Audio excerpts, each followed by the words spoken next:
कृष्णप्रेष्ठाय भूतले श्रीमते भक्तिवेदांत स्वामिन् इति नामिने। ఎవరు చేసినా హరే కృష్ణ మంత్రం యాక్ట్ అవుతుంది. It's like energy and energetic. ఇది ఎవరు జపం చేసినా వాళ్ళ మనస్సులోకి వెళ్ళి నువ్వు శరీరాన్ని కాదు అని ఫస్ట్ సెర్చ్ అని చెప్తుంది అనమాట లోపలికి వెళ్ళి మంత్రం. అండ్ రెండో లెవెల్లో వన్స్ నేను శరీరం కానప్పుడు స్త్రీ పురుష ఆకర్షణ ఇంట్రెస్ట్ పోద్ది, అక్రమ సంబంధాలు ఆగిపోతాయి. తర్వాత ఇంకా జపం లోపలికి వెళ్ళే కొలది ఇంకా బయట ఉన్న మద్యం మాంసం మీద విరక్తి వచ్చేస్తుంది. ఇంకా హరే కృష్ణ మంత్రం ఇంకా ప్రభావం పెంచే కొలది నేను భగవంతుడి యొక్క సేవకుని తెలుస్తుంది. ఇంకా హరే కృష్ణ మంత్రం ఇంకా డీప్కి వెళ్ళి ఎనర్జీ ఇంకా డీప్కి వెళ్ళే కొలది ఓకే నేను సర్వజీవులు గౌరవించాలి, అందరిలో కూడా కృష్ణ ఉండడానికి తెలుస్తుంది అనమాట. ఇంకా హరే కృష్ణ మంత్రం ఇంకా డీప్కి వెళ్ళే కొలది మన లోపల ప్రవేశించే కొలది గడ్డి పూచుకుంటూ తక్కువ అయిపోతాం, నేను అనే అహంకారం తగ్గిపోద్ది. ఇంకా హరే కృష్ణ మంత్రం డీప్కి వెళ్ళే కొలది ఇతరుల నుంచి గౌరవాన్ని ఆశించడం మానేస్తారు. ఇలాగ పరిపూర్ణమై లేయర్ బై లేయర్ ఒక లెవెల్కి మీరు పర్ఫెక్ట్ అవుతారు అనమాట. ఆ పర్ఫెక్ట్ వచ్చినంత వరకు మీరు ఇక్కడ పుడుతూ ఉంటారు. వన్స్ పర్ఫెక్ట్ వచ్చినాక ఇమీడియట్లీ విల్ ఎలిజిబిలిటీ అంటే టు గోలో. అన్ని మెచ్యూరిటీ ఆఫ్ థింకింగ్లు, అన్ని అవేర్నెస్లు, అన్ని సనాతన ధర్మమైన ప్రేమ, కృష్ణ పైన ప్రేమ, ఇవన్నీ రావాలంటే ఎన్నెన్నెన్నో చేసిన అవసరం లేదు.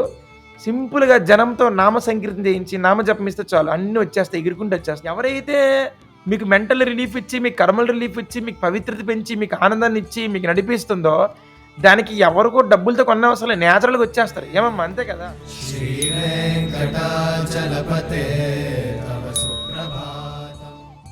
ఎందుకు మంత్రాన్ని 16 మాలు చేయాలంటే మీ మైండ్ సెట్, మీ హ్యాపీనెస్ అనేది కాన్సిస్టెంట్గా ఉంటుంది అనమాట. అంటే ఇలా ఫ్లక్చువేట్ అవ్వదు అనమాట.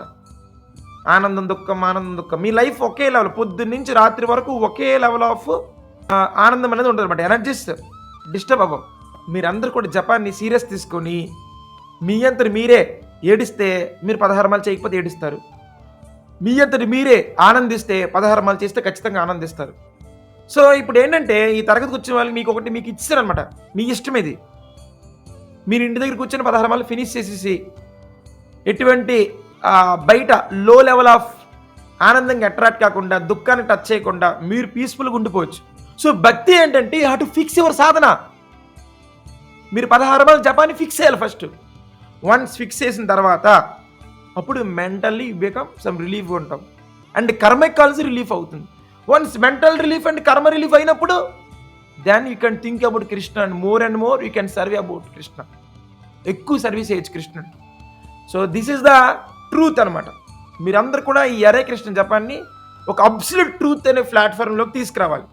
అంతేగాని దేవుడు ఉన్నాడా దీంట్లో, తిరుపతి స్వామిలో స్వామి ఉన్నాడా, నరసింహస్వామిలో ఉన్నాడా, హరే కృష్ణ మంత్రం ఉందా, ఉన్నది. ఇది నమ్మకాల లెవెల్ పెట్టుకోకండి. మీరు జస్ట్ ట్రై, ఫాలో ఆచార్య. ఇది మతం కాదు, ధర్మము. మతం అనేది నమ్మకాల ఆధారంగా క్రియేట్ చేయబడింది. ఎలాగైతే మీరు జపం చేసినప్పుడు మీరు మాయాస్థితి నుంచి కృష్ణ చైతన్య స్థితికి వస్తారో ఆ place of action and thinking nature మారిపోయింది. ఎగ్జాంపుల్, మీరు బాగా జపం చేశారు, మీ చుట్టుపక్కల వ్యక్తులందరూ తాగుబోతులు, ఉమెన్ అంటర్స్, గొడవలు చేస్తున్నారు, డీజేలు పెడుతున్నారు, మీ ఇల్లు చుట్టూ అంతా అదే ఒక వాతావరణం ఉందన్నమాట. మీరు బాగా జపం చేస్తున్నారు, మీ భక్తికి చాలా ప్రాబ్లం వస్తుంది. మీరు ఇమీడియట్గా ఇల్లు మారిపోతారు కదా, చక్కమని చేంజ్ అయిపోరు ఇల్లు. ఎందుకంటే మీ నేచర్కి సెట్ కావట్లేదా, మీ అంతటి మీరే వేరే ఇంటికి వెళ్ళిపోతున్నారు, ఉండబుద్ధి ఇట్లే. మీరు మరణించినప్పుడు కూడా మీరు సాధన బాగా చేసి పవిత్రంగా ఉంటే మీ నేచర్ ఆఫ్ యువర్ సోల్ న్యాచురల్గా వెళ్ళిపోతుంది గోలో. మీరు జపం చేయలేదు అనుకోండి, పక్కన స్త్రీలు, పబ్బులు, యారే బల్లి, ఇక్కడ పక్కనే బారు షాపు, పక్కనే ఎగ్జాంపుల్ ఇక్కడ వెనకేస్తే మంచి జూదం ఆడుకోవచ్చు. వా ఎంత బాగుంది ఈ ప్లేస్, అన్ని ఫెసిలిటీస్ ఉన్నాయి. ఇప్పుడు ఆయన ఇల్లు మారుతాడు చెప్పండి, మామూలు వ్యక్తికి మారండి ఆయన. మనం కూడా జపం తెలియదు అనుకోండి, ఫెసిలిటీస్ చూసి అట్రాక్ట్ అయిపోతాం. వెరీ నైస్ సినిమాస్, పక్కనే థియేటర్, కరెంట్ వైర్ ఉంది, ఆ కరెంట్ వైర్లో శక్తి కనిపించదు అనమాట, టచ్ చేస్తే తెలుస్తుంది దాంట్లో శక్తి దాగి ఉంది అనే సంగతి వీళ్ళు రిలైజ్ అయ్యారు. కాబట్టి అమ్మో ఇది కరెంట్ వైరు, దీంట్లో ఎనర్జీ ఉంది, చూడడానికి 2 వైర్లు ఒకలా ఉన్నాయి, పట్టుకుంటే తెలుస్తుంది దీని సంగతి ఏందో, ఎందుకు పట్టుకోవడం అనవసరంగా. అంటే ట్రూత్కి వచ్చేస్తారన్నమాట. అంటే నమ్మకం నుంచి ట్రూత్ లెవెల్కి వచ్చేస్తారు. చేతులతో టచ్ చేశారు కాబట్టి మీరు రిలైజ్ అయ్యారు. ఈ భౌతికమైన విద్యుత్ శక్తి అనమాట. అది మీ మనసు పైన ఎటువంటి ప్రభావం చూపించదు. విద్యుత్ శక్తి అనేది ఓన్లీ బాడీ మీద ప్రభావం చూపించి బాడీని భస్మం చేసి పడేస్తుంది. ఆ శక్తి ఓన్లీ శరీరం పైనే పనిచేస్తుంది. Electrical energy. Electrical energy means బాహ్య శక్తి, మెటీరియల్ శక్తి. అది మెటీరియల్ శక్తి కాబట్టి నీకు భౌతిక ప్రపంచంలో శరీరం పైన ప్రభావం చూపిస్తుంది. ఈ ఎలక్ట్రికల్ ఎనర్జీ హిందువులకు ఒక ఎలక్ట్రికల్ ఎనర్జీ, ముస్లిమ్స్కి ఒక ఎలక్ట్రికల్ ఎనర్జీ, అన్ని వేరు వేరు ఎనర్జీలు లేవన్నమాట. అందరికి ఒకటే ఎలక్ట్రికల్ ఎనర్జీ, అందరికి ఒకటే కరెంట్. ఎందుకంటే వాడు హిందూ అయినా, ముస్లిం అయినా, క్రిస్టియన్ అయినా వాళ్ళ ఇంటికి కరెంట్ కావాలి, సత్యం కాబట్టి. కరెంట్ గురించి ఎవరు గొడవ పడట్లేదు, ఎందుకంటే అబ్సల్యూట్ ట్రూత్ కాబట్టి. ట్రూత్ అది, నమ్మకం కాదు. నమ్మకం అయింది అనుకోండి కొట్టుకుంటారు అనమాట. మా హిందువుల కరెంట్ గొప్ప, మా క్రిస్టియన్ కరెంట్ గొప్ప అని.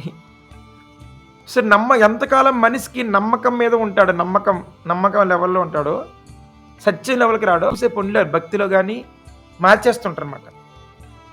ఈ హరే కృష్ణ మంత్రం కూడా ఒక ఎనర్జీ, శక్తిమాన్, ట్రూత్ లెవెల్ ప్లాట్ఫామ్లో పనిచేస్తుంది. ఎలాగైతే ఎలక్ట్రికల్ ఎనర్జీ మీ బాడీని భస్మం చేస్తుందో, ఈ హరే కృష్ణ మహామంత్రం అనేది మీ మనసులోని చెడుని క్లీనప్ చేస్తుంది. ఇది ట్రూత్ అనమాట.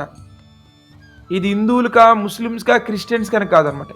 ఏ మతాల వాళ్ళు వచ్చినా ఈ మహామంత్రాన్ని జపం చేసినా వాళ్ళ ప్రభావం చూపిస్తాయి. అందుకే ప్రభుపాదుల వారు ఎవరిని మతం మార్చలేదన్నమాట. Just energy. ప్రభుపాద తెలుసు అనమాట, దిస్ ఇస్ ఎనర్జీ. మనుషులు వాళ్ళ యొక్క నమ్మకాలు వాళ్ళ మతాలకి అతీతంగా ఉంటుంది. శ్రీకృష్ణ భగవానుడు అది హిందూ అయినా క్రిస్టియన్ అయినా వాళ్ళ హృదయంలో ఉంటారు. ఈవెన్ మనిషి నమ్మకం లెవెల్ ఉండిపోయాడు. నమ్మకం అనేది ఒక మతం స్థాయి అనమాట. మనిషి ఎప్పుడైతే నమ్మకం లెవెల్ ఉండిపోతారో వాళ్ళు లోపల శ్రీకృష్ణుడే అందరిలో ఉన్నారనే సంగతి వాళ్ళు అర్థం చేసుకోలేరు. ఇది నమ్మకం స్థాయి. అందుకే వేరే వేరే మతాల వాళ్ళు బాంబులేసో లేదా బెదిరించో లేదా గొడవ పడో కుట్టో హరే కృష్ణ మంత్రం దీనికి లొంగదన్నమాట. ఇలాంటి భౌతిక అవసరాలు ఇచ్చుకుని మంత్రం రండి అని చెప్తాం. మంత్రం is like electrical energy, like that. It's for all people. అందుకే ప్రభుపాద వారు 40 రూపాయలు తెలియని 40 రూపాయల దగ్గర ఉన్న వ్యక్తి అందుకే కత్తులు ఉన్నాయా పోనీ చంపడానికి, బాంబులు ఉన్నాయా పోనీ పేల్చడానికి, బియ్యం బస్తాలు ఉన్నాయా పంచడానికి, వస్త్రాలు ఉన్నాయా దుప్పట్లు వేయడానికి, 40 రూపాయలు తెలియని వ్యక్తి కేవలం ద ట్రూత్ మీద నిల్చోలేడన్నమాట. ట్రూత్, హరే కృష్ణ మంత్రం ఇట్స్ లైక్ ఎనర్జెటిక్. దీన్ని ఎవరు టచ్ చేసినా మారిపోతారు. ఫ్రస్ట్రేషను, ఇవన్నీ ఎమోషనల్ ఇంబ్యాలెన్స్ టక్ ఇమీడియట్లీ ఫ్రీక్వెంట్గా మూడ్ చేంజ్ అవ్వడం వల్ల వాళ్ళకి మెంటల్ రిలీఫ్ అనేది చాలా ఇంపార్టెంట్ కాబట్టి ఎక్కువ ధ్యానం చేస్తారు. ఈ మధ్య ధ్యానం కానీ వ్రతాలు కానీ చేసేస్తుంటారు. ఎందుకంటే ఒక మామూలు వ్యక్తులు కేవలం మానసిక ప్రశాంతతే కాదనమాట, ఇన్ని కర్మ కూడా రిలీఫ్, కర్మ నుంచి రిమూవ్ అవ్వాలి, ఆ లెవెల్ ఆఫ్ స్థాయికి రావాలి. మెంటల్ రిలీఫ్ నుంచి కర్మ రిలీఫ్ అయిందంటే ఇంక మెంటల్ ప్రాబ్లమ్స్ రావు కదా. Root cause of mental problem is కర్మకి ప్రాబ్లం ఏంటంటే బీజ పాప యొక్క ఆలోచనలు చంపేది హరే కృష్ణ మంత్రం. సో ధ్యానం డైరెక్ట్గా చంపలేదనమాట. కలి కల్మసనాశనం ధ్యానం అనలేదనమాట. కలి కల్మసనాశనం ఇది సోడస్క నామం అన్నది. సో వేదాలు మీకు కల్మసాలు అంటే చెడుని తొలగించేది ఏంటి నామం అని చెప్పారు కానీ ధ్యానం అని చెప్పలేదు. సో పీపుల్ ఆర్ ధ్యానాన్ని ఎక్కువ పొగుడుతున్నారు. ఎందుకంటే మెంటల్ రిలీఫ్ ఇస్తుంది. ఖచ్చితంగా మీకు కూర్చుంటే మెంటల్ రిలీఫ్ వస్తుంది. But people only mental relief దగ్గర ఉండిపోయారు కానీ అరే దీని బ్యాక్గ్రౌండ్ కర్మ ఉంటుంది, అది వెరీ డేంజర్, దాని root cause sinful thoughts and thinking, దాన్ని ఓన్లీ నామమే క్లీన్ చేస్తుందని శాస్త్రం చెప్పింది. ఇది సత్యమా? ఎస్ సత్యము. ఇది ఎక్కడన్నా ప్రూఫ్ అయింది? ఎస్ ప్రపంచం మొత్తం వ్యాపించింది, ఇది ప్రూఫ్ అయింది. Now this is absolute truth. దేవుడు ఉన్నాడా, కాపాడుతాడా, ఎక్కడున్నాడు, ఈ నమ్మకం లెవెల్ ఉండిపోకండి అనమాట. మీరు హరే కృష్ణ మంత్రం చేస్తే మీలో ఉన్న మాయ బయటికి నెట్టివేయబడుతుంది. ఇది సత్యము కాబట్టి ఖచ్చితంగా చెయ్యాలి. ఎక్కువ చేస్తే ఎక్కువ పవిత్రం అవుతాం, ఇది సత్యము. ఇంటికి కావాల్సింది ఒక 10 బకెట్లు వాటర్ అనుకోండి, ఆ 10 బకెట్లు వాటర్ నింపుకోవాలి, లేకపోతే ఇల్లు గడవదు. సమ్ యూనిట్స్ ఆఫ్ బకెట్స్ పెట్టుకోవాలి. మీ ఇంట్లో వాళ్ళందరూ కావడానికి ఎంత వాటర్ తాగుతారు? 2 బకెట్లు పెట్టుకుంటే ఇంట్లో వాటర్ సరిపోతుంది తాగడానికి. 10 బకెట్లు ఫిక్స్ చేసుకోవాలన్నమాట. వన్స్ ఫిక్స్ అయిందా దానికి ఎనర్జీ మీరు సంపాదించుకోవాలి. అదేవిధంగా ఆచార్యులు మనకి 16 మాలలు జపాన్ని ఫిక్స్ చేశారు.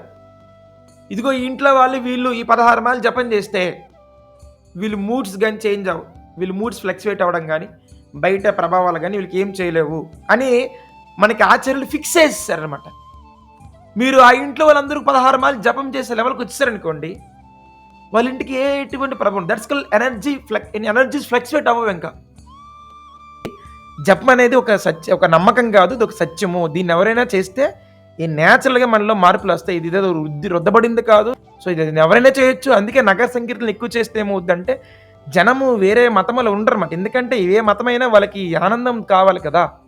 అందుకే ప్రభుపాద గారు తెలుసనమాట, వీళ్ళు క్రిస్టియన్ నుంచి హరే కృష్ణ అవుతారా, ముస్లిం హరే కృష్ణ అవుతారా, ప్రభుపాద ఏం చెప్పలేదనమాట. ఆయనకి వెళ్ళి సంకీర్తన చేశారు, న్యాచురల్గా వాళ్ళు మారిపోయారు. వన్స్ మారిపోయాక వాళ్ళు ఆటోమేటిక్ ఇక్కడే ఉంటారు. ఎవరైతే మీకు మెంటల్ రిలీఫ్ ఇచ్చి, మీకు కర్మల్ రిలీఫ్ ఇచ్చి, మీకు పవిత్రత పెంచి, మీకు ఆనందాన్ని ఇచ్చి, మీకు నడిపిస్తుందో దానికి ఎవరికో డబ్బులతో కొన్న అవసరం లేదు, న్యాచురల్గా వచ్చేస్తారు. ఏమమ్మా అంతే కదా. హరే కృష్ణకి డబ్బులే అవసరం లేదు, జస్ట్ వాళ్ళు సంకీర్తన చేస్తే జనాలు మారిపోతారు అనమాట. మనం పీకల మీద కత్తులు పెట్టో, డబ్బులు చూపించో, ఇదే బిజినెస్సా? ఇట్స్ ఎ లవ్ అనమాట. సో ఏ మనిషికైనా ఆరోగ్యం కావాలి, ఎవరికైనా ఏ మతముడికైనా ఆరోగ్యం కావాలి కదా. ఆరోగ్యం అనేది న్యాచురల్గా మనం తినే అలవాట్ల వల్ల, మనం తినే ఆహారం దొరుకుతుంది.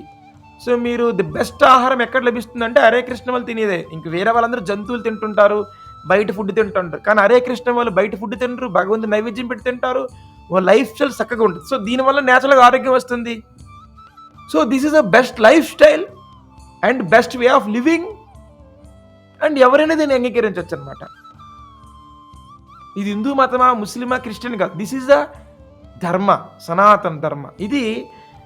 అందుకే ధర్మాన్ని మనం ప్రచారం అనేది సంకీర్తనతో చేయాలన్నమాట. ఆ యుగ ధర్మం అనేది సంకీర్తన ఉపయోగించుకుంటే ఈ ధర్మం వెళ్తుంది అనమాట. లేకపోతే నేను గుడిలో కూర్చొని పూజలు చేసుకుంటానంటే హిందూ మతం ఎవరు చెప్పుకున్న వాళ్ళు ఇలా 5 రోజులు ఎగిరిపోద్ది, మతం ఉండదు. ఇంకా హిందూ మతం అని అనుకుని వీళ్ళు గుడిలో పూజలు చేసుకుంటే పక్కన అందరూ మారిపోతుంటారు, సైడ్ బ్యాచ్ అంతా. ఓన్లీ గుడి ఒకటే మిగులుతుంది, ఆ గుడి కూడా చంపేస్తాడు. సంకీర్తన చేయాలి. యుగ ధర్మము మీకు నామ సంకీర్తన కూడా జనంకి వచ్చే కృష్ణనామాన్ని జనాలకు తెలియజేయాలి. రామకథ, భాగవత కథ చెప్పాలి జనాలకి. సో గుళ్ళు ఉంచుకోవాలి, గుడి సెంట్రిక్గా కార్యక్రమాలు చేయాలన్నమాట. సో దేవాలయ రక్షణతో పాటు నామ సంకీర్తన కూడా వాళ్ళు అందరు కూడా, ఎవరైతే సనాతన ధర్మ పెద్దలను రక్షించాలనుకుంటున్నారో వాళ్ళందరూ కూడా నామ సంకీర్తన కూడా ప్రమోట్ చేయాలి. ఈ లెవెల్కి వచ్చినంత వరకు మనం ఉరుకుట్ అవ్వాలన్నమాట కొన్ని. సో దిస్ ఇస్ కాల్ నామ సంకీర్తన. అండ్ జనం కూడా తెలియాలి భగవంతుడు ఉన్నాడు, అది సత్యము. కేవలం నమ్మకం లెవెల్ ఉండిపోకూడదు, నమ్మకాన్ని మార్చకూడదు, మతం ఇలావన్నీ తెలియాలి. కామన్ సెన్స్ ఉండాలన్నమాట జనాలకు కూడా. అందుకే అన్ని కామన్ సెన్స్లు, అన్ని మెచ్యూరిటీ ఆఫ్ థింకింగ్లు, అన్ని అవేర్నెస్లు, అన్ని సనాతన ధర్మమైన ప్రేమ, కృష్ణ పైన ప్రేమ, ఇవన్నీ రావాలంటే ఎన్నెన్నెన్నో చేసిన అవసరం లేదు. సింపుల్గా జనంతో నామ సంకీర్తన చేయించి నామ జపం ఇస్తే చాలు, అన్నీ వచ్చేస్తాయి, ఎగురుకుంటూ వచ్చేస్తాయి.